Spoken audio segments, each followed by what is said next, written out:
involved Winona of the Lenape, William Tecumseh Sherman, William Penn, and Johann Augustus Sutter.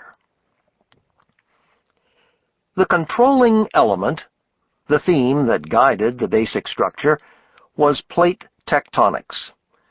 The plate tectonics revolution had occurred in the 1960s, and when I set out on my travels, the concept was not without detractors.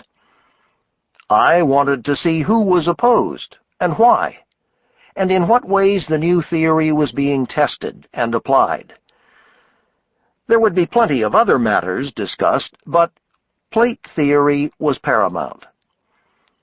The structure is not linear, not a straightforward trip from New York to San Francisco on the interstate. It jumps about the country.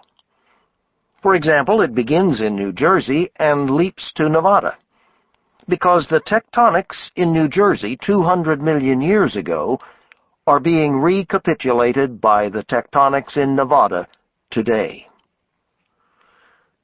Now, with its completion, the project represents the stratum of time 1978 through 1998. Its first 4 components were published in 1981, 1983, 1986, and 1993. A 5th and final essay appears in this volume to fill a significant gap. Nowhere in the structure I have referred to was there much of anything about the mid-continent. It was there in a broad and general way. It was there in a number of timelines shot across the country in various periods, epochs, and ages. But it was not there in any kind of rock-to-rock progression. In mid-America, there are few surface rocks. That initial overall composition, purporting to traverse the nation, deliberately overlooked a large piece of the nation, Chicago to Cheyenne. If the rocks were scarce, the tectonics were scarcer. For more than 1 billion years, little to nothing had happened there. Even so, I felt a measure of guilt about the omission, and contemplated what to do to close that epic caesura. The answer came with the geophysical insights of recent years. The combined advances in many fields, from radiometric dating to computer science, that have enabled geologists to see the mid-continent itself forming and developing in the Precambrian eons. This was the basement of the world, under construction. I thought it a good idea to travel between Cheyenne and Chicago down there. I did so, in a way, with W.R. Van Schmoos of the University of Kansas. Because the entire composition in all its parts was written in the form of journeys, set pieces, flashbacks, biographical sketches, and histories of the human and lithic kind, intended as an unfolding piece of writing and not as a catalogue of geologic topics, the text firmly refrained from offering a way in which a reader could easily turn to something like the basic set piece on plate theory or the basic set piece on geologic time. In the interest of the composition, such topics were not discreetly labeled. That is why I am writing a narrative table of contents. In this inclusive volume, I am trying to have things both ways. While leaving the text unparceled and continuous, I want to explain up front not only how the project came to be, and how it evolved across the 20 years, but also what's what and where. Basin and Range, as the opening story, is the primer. It contains the long set piece on the nature and history of plate tectonics, what it is, who figured it out, and how.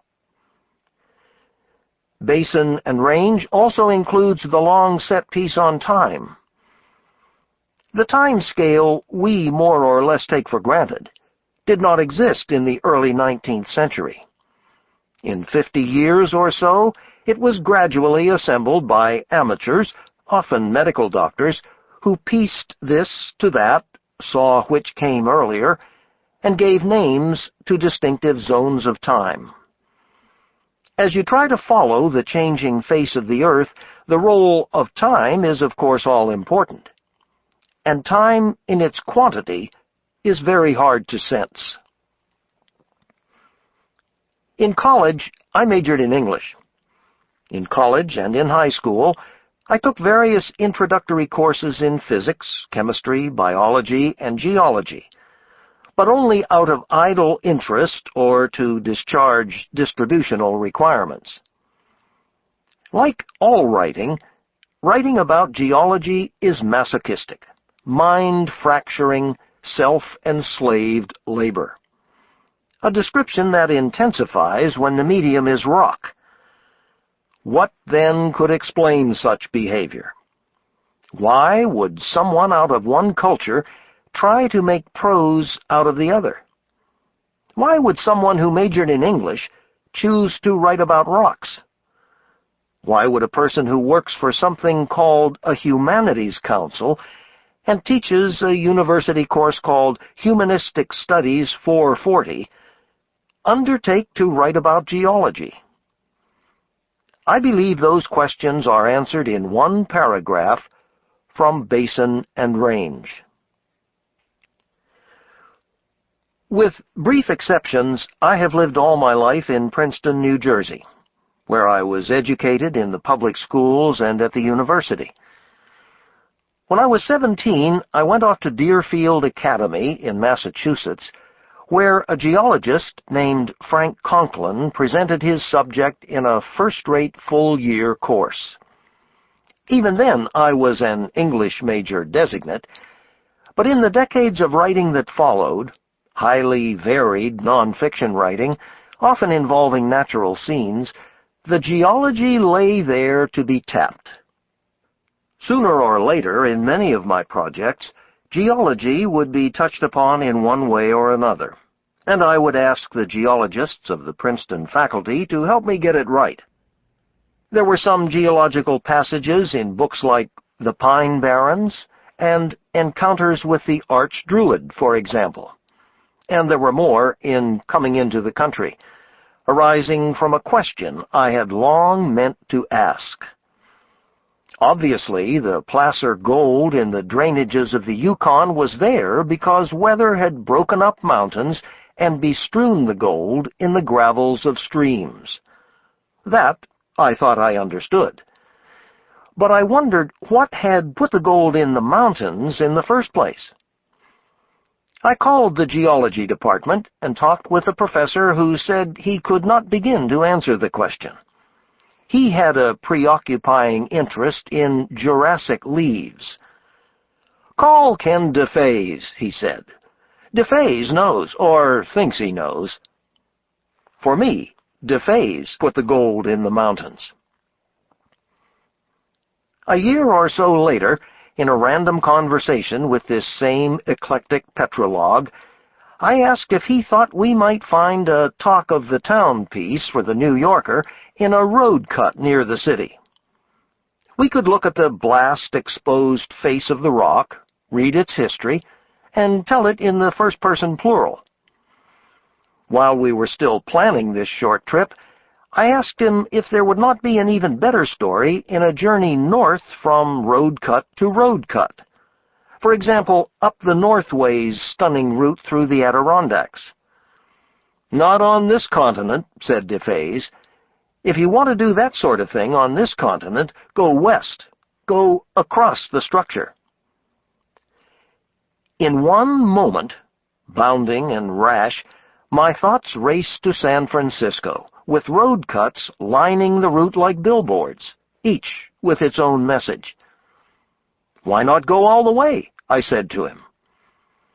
2 weeks later, we were looking for silver in Nevada. DeFaze has stood beside this project for 20 flattering years, always seeming to assume that my comprehension and capabilities are twice their actual size.